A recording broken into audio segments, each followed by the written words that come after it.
individually, it is a setback. And I appreciate, again, we're talking about Ben Johnson's candor and not saying, like, he's not making any promises that he doesn't know if he can keep.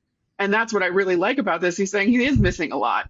And for a rookie, that's a big deal. Do I think that that's going to be a big deal for the rest of the offense? Not with this receiver room at this point. Luther Burden is kind of an icing cherry on top, but it doesn't really affect the overall Sunday at this point.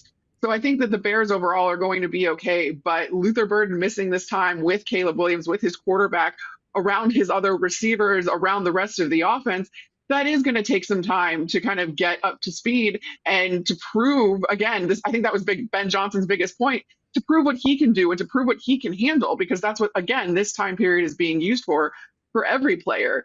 That being said, again, it's not as if was penciled in to be wide receiver one on this offense right away. So there is time for that learning curve to kind of happen, but it's definitely going to be a sharper curve than it was had he been able to get those reps in at this point of the offseason.